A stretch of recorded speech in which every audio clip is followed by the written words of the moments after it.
श्रीपाद राजम शरणम प्रपद्ये. अध्याय 31. दशमहाविद्यांचं वर्णन. आम्ही रोज सायंकाळी श्रीपाद प्रभूंच्या आज्ञेनं कृष्णेच्या अलीकडच्या तीरावर येऊन तिथंच वास्तव्य करत असू. प्रातःकाळी स्नान संध्या आटोपून पुन्हा श्री गुरूंच्या सान्निध्यात जात असो. या अलभ्य सत्संगात श्री प्रभूंचं प्रसादरूपी दर्शन, नित्य नूतन योगानुभव आणि अनेक दिव्य रहस्यांचा उलगडा होत असे. देवी तत्वाची उपासना दशमहाविद्या रूपानच होते असं आम्ही ऐकलं होतं. या दशमहाविद्या रूपांची संपूर्ण माहिती आम्हा सांगावी अशी आम्ही श्रींच्या चरणी नम्र प्रार्थना केली. श्रीपाद प्रभू म्हणाले, अरे शंकर भट्टा, श्री विद्येची उपासना अत्यंत श्रेष्ठ आहे. पूर्व काळात हयग्रीवांच्या कृपा प्रसादानच अगस्त्य महामुनींना श्री विद्येचं ज्ञान झालं. त्यांनी ही विद्या आपली पत्नी लोपामुद्रा देवीला दिली. लोपामुद्रा देवीनं या विद्येचा सखोल अभ्यास करून त्याचा गूढार्थ अगस्त्य ऋषींना सांगितला. अशा रीतीनं ते उभयता एकमेकांचे गुरु झाले. लोपामुद्रा आणि अगस्त्य ऋषींचं चरित्र. विदर्भ देशाच्या राजास बरीच वर्षपर्यंत संतान प्राप्ती झाली नव्हती. अगस्त्य महामुनींच्या तपोबलानं राजाला एक कन्यारत्न प्राप्त झालं. त्या कन्येचं नाव लोपामुद्रा असं ठेवलं होतं. लोपामुद्रा कालांतरानं मोठी झाली. त्यावेळी अगस्त्य मुनींनी तिला लग्नासाठी मागणी घातली. दोघांच्या वयातील अंतर पाहून राजा विचारमग्न झाला. एवढ्या लहान वयाच्या मुलीचा विवाह एका वृद्ध महामुनीबरोबर कसा करावा याच चिंतेत तो होता. शेवटी त्यानं आपल्या कन्येस तिचा विचार या विवाहाबद्दल विचारला. तेव्हा क्षणाचा सुद्धा विलंब न लावता ती म्हणाली, पिताश्री, मी अगस्त्य मुनींसाठी जन्मले आहे. मी त्यांच्याशीच विवाह करणार. राजानं दोघांचा विवाह लावून दिला. राजकन्या लोपामुद्रा राजप्रसाद सोडून वल्कल परिधान करून अगस्त्य मुनींबरोबर तपोभूमीस निघून गेली. कालांतरानं अगस्त्य ऋषींनी तिच्याशी शास्त्रयुक्त संग करण्याची इच्छा व्यक्त केली. त्यावर लोपामुद्रा मुनींना म्हणाली, नाथ, मी ललिता स्वरूपाची उपासना करून ललिता स्वरूपच झाले. आपण सुद्धा शिवोपासना करून शिवरूप झाल्यावरच आपली इच्छा मी पूर्ण करीन. अगस्त्य ऋषींनी घोर तपस्या करून शिवरूप प्राप्त करून घेतलं. नंतर त्यांनी आपली इच्छा लोपामुद्रेस सांगितली. त्यावेळी ती म्हणाली, नाथ, मी एका राजघराण्यात जन्मले. क्षत्रियांना शोभतील असं धन, आभूषण, रेशमी वस्त्र, सुगंधी वस्त्र, सर्व उपभोग्य वस्तू असल्याशिवाय माझ्याशी संग करणं योग्य नाही. तेव्हा तुम्ही सर्व वस्तूंचा संचय करून तसंच आपणासाठी भरजरी वस्त्र आणावीत. ही सर्व भोग सामुग्री आणल्यानंतरच आपली इच्छा पूर्ण होईल. धन संपादन करण्यासाठी अगस्त्य मुनी इल्वल नावाच्या एका राक्षसाकडे गेले. त्याला आपल्या मायेनं आपलंसं करून त्याच्याकडून धन, दागिने, वस्त्र, आभूषण घेऊन ते लोपामुद्रेकडे आले आणि पत्नीची इच्छा पूर्ण केली. यथाकाली त्यांना उत्तम संतान प्राप्ती झाली. एकदा अगस्त्य ऋषींनी आपल्या तपोबलानं संपूर्ण समुद्रच आपल्या कमंडलूमध्ये भरला आणि तो पिऊन टाकला होता. या अगस्त्य महर्षींनी विंध्याचल पर्वताचा गर्वहरण केला होता. अजून सुद्धा दक्षिण भारतात अगस्त्य मुनींना एक महान सिद्धपुरुष मानलं जातं.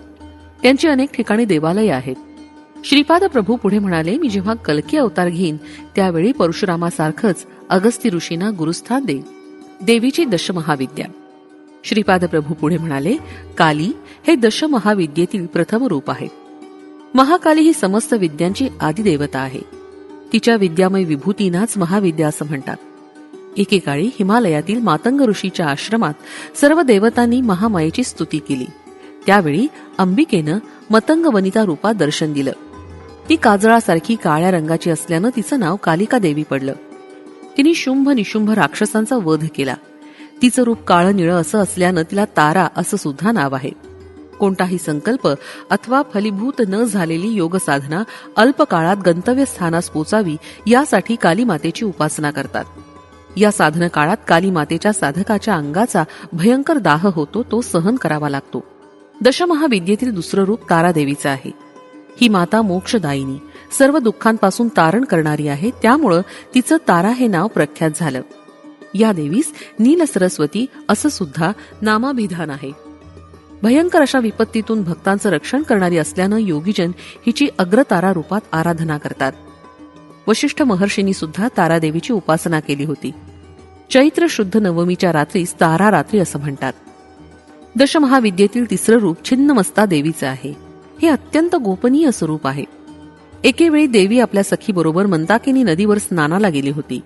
तिच्या द्वारपालांनी भोजनाविषयी विचारलं तेव्हा तिनं आपल्या तलवारीनं आपलाच शिरच्छेद केला. तिचं शिर वाम हस्तावर येऊन पडलं. तिच्या धडातील रक्तधारा निघाल्या. त्यातील 2 धारा सखींनी प्राशन केल्या आणि तिसरी धारा देवीनं स्वतःच प्राशन केली. त्या दिवसापासून तिचं नाव छिन्नमस्ता असं पडलं. हिरण्यकश्यपू आदी दानव या देवीचेच उपासक होते. दशमहाविद्येतील चौथं रूप षोडशी महेश्वरीचं आहे. या देवीचं हृदय लोण्याप्रमाणे मऊ असून ती अत्यंत दयावान आहे. हिच्या आश्रयास आलेल्या साधकांना ज्ञानप्राप्ती त्वरित होते. विश्वातील सकल मंत्रतंत्राचे निर्माते या देवीचेच उपासक आहेत. या षोडशी महेश्वरी देवीचं वर्णन वेद, श्रुती ह्या सुद्धा करू शकलेलं नाहीत.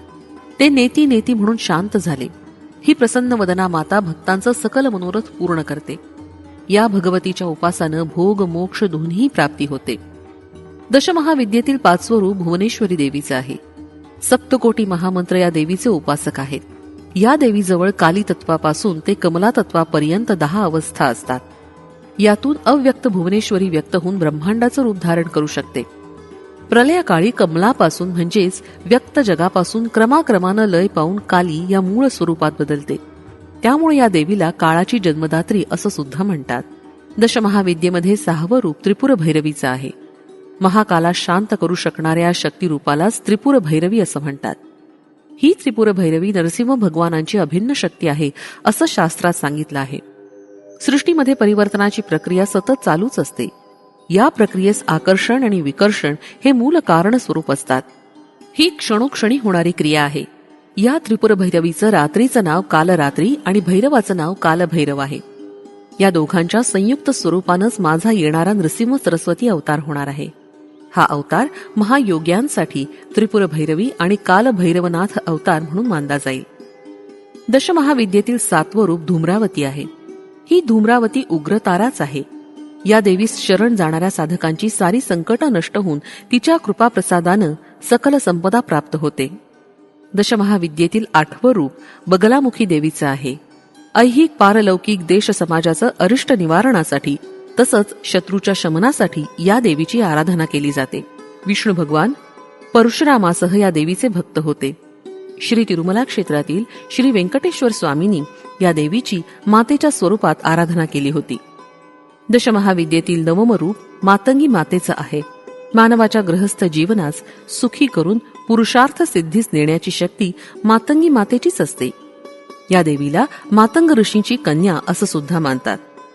दशमहाविद्येतील 10वं रूप कमलालया मातेचं आहे. ही सुख समृद्धी प्रदान करणारी देवता आहे. भार्गव मुनींनी या मातेची आराधना केली होती. या कारणानं तिला भार्गवी असं सुद्धा नाव लाभलंय. या मातेच्या कृपेनं पृथ्वीचं पतित्व तसंच पुरुषोत्तमत्व या दोन्हीचा लाभ होतो. हीच देवी श्री व्यंकटेश्वर स्वामींबरोबर पद्मावती रूपात तिरुमला क्षेत्रात असते. श्रीपाद प्रभू पुढे म्हणाले, दशमहाविद्या स्वरूपिणी अनघा देवी आणि तिचा प्रभू अनघ म्हणजे साक्षात दत्तप्रभू यांची अर्चना केली असता अष्टसिद्धींची प्राप्ती होते. प्रत्येक महिन्यातील कृष्ण अष्टमीस अनघाष्टमी मानून अनघा मातेची पूजा अर्चा करावी. या तुमच्या आराधनेनं सर्व मनोकामना पूर्ण होतील. प्रभू पुढे म्हणाले, अरे शंकर भट्टा, तू रचलेल्या श्रीपाद श्रीवल्लभ चरित्रामृताचे पारायण करून येणाऱ्या शुक्ल अथवा कृष्ण अष्टमीस अनघा अष्टमीचे व्रत करून 11 गृहस्थांना जेवण द्यावं अथवा त्यांना पुरेल एवढी शिधा सामग्रीचं दान करावं. अशा पारायणानं व अन्नदानानं इच्छित फलप्राप्ती निश्चित होते. चरित्रामृताचा पारायण महिमा. प्रभू पुढे म्हणाले, श्री चरित्रामृत हा केवळ ग्रंथ आहे असं मानू नये. हा एक सजीव अशा महाचैतन्याचा प्रभाव आहे. तुम्ही याचं पारायण करत असताना यातील प्रत्येक अक्षरातील शक्ती माझ्या चैतन्यात प्रवाहित होते. तुमच्या नकळत माझ्याशी भावसंबंध घडतो. त्यामुळे तुमच्या धर्मबद्ध अशा सर्व इच्छा माझ्या कृपेनं पूर्ण होतात. या ग्रंथराजाला तुमच्या पूजा मंदिरात, देवघरात नुसतं ठेवलं असता त्यातून शुभप्रद स्पंदनं येतात. ही स्पंदनं दुष्टशक्तींना, दुर्दैव आणणाऱ्या शक्तींना पिटाळून टाकतात. श्रीपाद श्रीवल्लभांच्या चरित्रामृताची जाणतेपणे अथवा अजाणतेपणे निंदा केल्यास त्या निंदा करणाऱ्या व्यक्तीचं पूर्व पुण्य फल धर्मदेवता घेते आणि योग्य अशा जीवाला वाटून टाकते. अशा रीतीनं श्रद्धावान गरीब भक्त भाग्यवंत होतो आणि अश्रद्धावान व्यक्ती गरीब होतो. हा अक्षरसत्य ग्रंथ आहे. याचे हा ग्रंथच स्वतः प्रमाण आहे. जिज्ञासू लोक याची परीक्षा घेऊ शकतात. मनात काही इच्छा ठेवून या ग्रंथाचं पारायण केलं तरी चालतं. आपलं स्वतःचं जीवन शुद्ध करण्यासाठी अत्यंत श्रद्धा भक्तिभावानं या ग्रंथाचं पठण करावं. श्रीपाद श्रीवल्लभांचा जय जयकार असो. फलश्रुती. विद्या ऐश्वर्य यांची प्राप्ती.